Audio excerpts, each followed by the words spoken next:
নমস্কাৰ অসমবাসী ৰাইজ, কি খবৰ সকলোৰে? আশা কৰোঁ নিশ্চয় ভালে কুশলে আছে আৰু নতুন এটা ভিডিঅ'ৰ সৈতে আজি আহিলোঁ আপোনালোকৰ মাজলৈ। আশা কৰোঁ ভিডিঅ'টো শেষলৈকে চাব আৰু মৰম আশীৰ্বাদ কৰিব।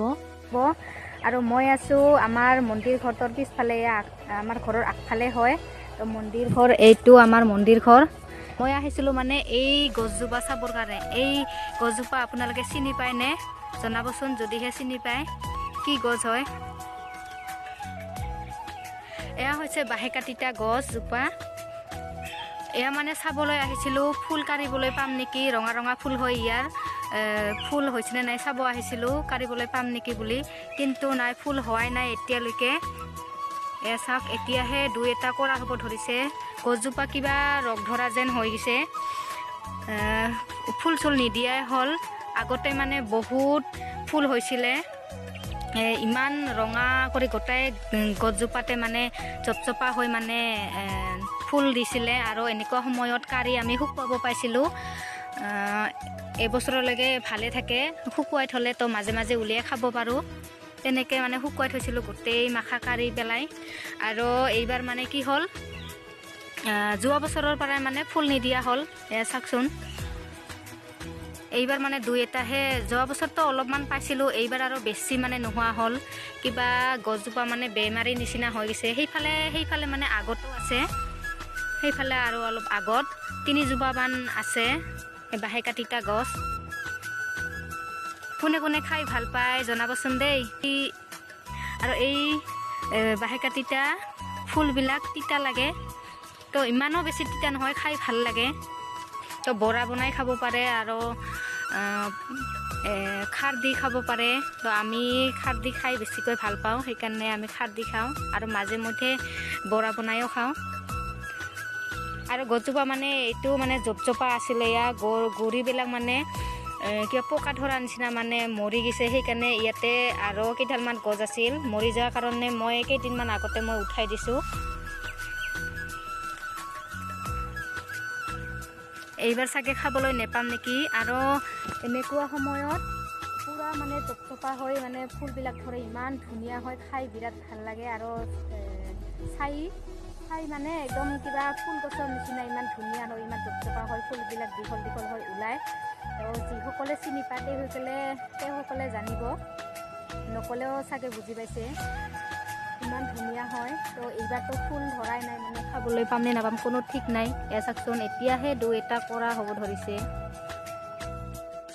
আৰু আজি ৰাতিপুৱা আমাৰ বৌয়ে এইফালে কাপোৰ কাঢ়াই আছে, চাওক। এই মূৰৰ পৰা সেই মূৰলৈকে দীঘলকৈ দিছে, কেইখনবাৰ লগাইছে কিন্তু মই নাজানো, সোধাও নাই মই। আৰু ৰাসতে এয়া সূতা ভৰাই আছে এতিয়া। আৰু অলপ পিছত ময়ো অলপ সহায় কৰি দিব লাগিব, অলপ সহায় কৰি দিম। তো অকলে নোৱাৰে, কাপোৰ কাঢ়ালে 2-3জন মানুহ লগত লাগে, কিন্তু তাই অকলে কাঢ়াই আছে আৰু ভাতো বনাবলগীয়া আছে। সেইকাৰণে মই ভাত বনাম আৰু মাজে মধ্যে তাইক সহায় কৰি দিম আহি। আৰু এয়া হ'ল আমাৰ লেচু গছ, আৰু ফুল ওলাব ধৰিছে এতিয়া লাহে লাহেকৈ। এয়া তো ওলোৱা নাই বেছি, তো দুই এটা ওলোৱা ষ্টাৰ্ট হৈছে। আৰু আমৰ মূলো ওলাব ধৰিছে, দেখুৱাই আছোঁ আপোনালোকক। এয়া তো লেচু গছৰ লগতে থকা এয়া সৰু হৈ আছে, এইটো আম গছ। আৰু সেইটো হৈছে ডাঙৰ, তো এইটো ওলোৱাই নাই, লাহে লাহে দুই এটা ওলাব, এতিয়াহে আৰম্ভণি হৈছে। আৰু এইফালে ছজনা গছ চাওক, ছজনা গছৰ ফুলবিলাক একদম ঠগা ঠগা হৈ লাগিছে। কেইদিন পিছত আৰু ছজনা ফুলিব আৰু খাবলৈ পামে। আৰু ছজনাৰ ফুলবিলাকো খোৱা যায়, তো বৰা বনাই খাব পাৰে আৰু ভাজি কৰি খাব পাৰে, বহুত ভাল লাগে। আলু দি ভাজি কৰি খালে বহুত ভাল লাগে। তো আমি খাওঁ, আপোনালোকে খায়নে নেখায় জনাবচোন। আৰু এইফালে পাকঘৰৰ পিছফালে আম গছটো এইটো, আৰু এই আম গছটো মানে বেছিকৈ অলপ মূল দিছে। আৰু এইয়া তামোল গছত যে পাণ লাগি আছে, তাৰ লগতে আৰু এটা আম গছ আছে, তাতো মূল লাগিছে এনেকৈ। আৰু এইফালে এতিয়া এয়া কাপোৰ ধুব লৈছোঁ, আমাৰ বাবাৰ কাপোৰ লেতেৰা হৈ আছিলে। কাম কৰে সদায়, তো কাম কৰিবলৈ যায় যে, কাম কৰিলেতো বিৰাট লেতেৰা হয় কাপোৰবিলাক, সেইকাৰণে ধুব লৈছোঁ এতিয়া। আৰু এতিয়া মই ভাত বনাই আছোঁ, এয়া আলু ভাজি আৰু মাটিকলাইৰ দালি বনাম। মাটিকলাই দালি বনাম খাৰ দি।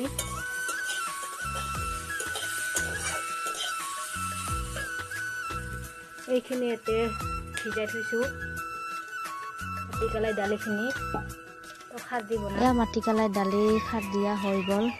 এয়া ক'লা দেখিছে তো খাৰ দিছোঁ যে সেইকাৰণে এনেকুৱা দেখিছে। আৰু খাৰ হেনো মাজে মাজে খাই থাকিব লাগে তো গেষ্ট্ৰিকটো বেছি নহয়। তেল চব্জি সদায় বেছিকৈ খাই থাকিলে তো গেষ্ট্ৰিক একদম অভাৰ হৈ যায়। আৰু গেষ্ট্ৰিকৰ টেবলেট খোৱা ইমান ভাল নহয় বোলে, দেহৰ কাৰণে অলপ ক্ষতি কৰে, সেইকাৰণে খাব নালাগে। আৰু এয়া আলু ভাজি হৈ গ'ল। আৰু এতিয়া বৌয়ে কাপোৰ চালাই আছে। এয়া হ'বই আৰু বেছি সময় নালাগিব আৰু বেছি দূৰ নাই তো বহুতখিনি মেৰুৱা হৈ গ'ল। আৰু অকলে চালাই আছে মানে মই ভাত বনাই আছোঁ যে সেইকাৰণে অসুবিধা হয়। আৰু যেতিয়া সূতাখিনি মেৰাই তেতিয়া ৰাছটো ধৰিব লাগে, সেইকাৰণে ৰাছটো ধৰি দিবলৈ আহোঁ মাজে মাজে। আৰু তাই অকলে চালাই আছে মানে এনেকৈ কৰি আছে তো হ'ব আৰু বেছি টাইম নালাগিব। যিসকল মানুহে এনেকৈ কাপোৰ কাঢ়ে কাপোৰ বনাই তো তেওঁলোকে জানিব অকলে অকলে কাপোৰ কাঢ়িলে বহুত কষ্ট হয়। তো ফ্ৰেণ্ডছ এতিয়া হ'ল আবেলি আৰু ঘৰ চোতাল সাৰি আকৌ এবাৰ গা ধুলোঁ। ৰাতিপুৱাতো গা ধুঙে, আকৌ এবাৰ গা ধুলোঁ। তো ধূলা দিন যে এতিয়া মস্ত ধূলা পৰে, সেইকাৰণে আকৌ এবাৰ গা ধুলোঁ। গা ধুই দোকানত গৈছিলোঁ, দোকানৰ পৰা আনিলোঁ এটা তেল আৰু মুখত লগোৱা এটা 10 টকা দামৰ ক্ৰীম। তো 10 টকা দামী ক্ৰীমে লগাই কিনে চলিব লাগিব আৰু আমাৰ দামী দামী ক্ৰীম কিনিবলৈতো পইচা নাইয়ে। আৰু চাৰা এক পেকেট লৈ আহিলোঁ। আৰু ভিডিঅ'টো ইমানে। আজি যদি চাই ভাল পালে লাইক কমেণ্ট শ্বেয়াৰ কৰি দিব দেই, আৰু ছাবস্ক্ৰাইবটো কৰিবলৈ নাপাহৰিব। তেন্তে আজিলৈ বাই বাই।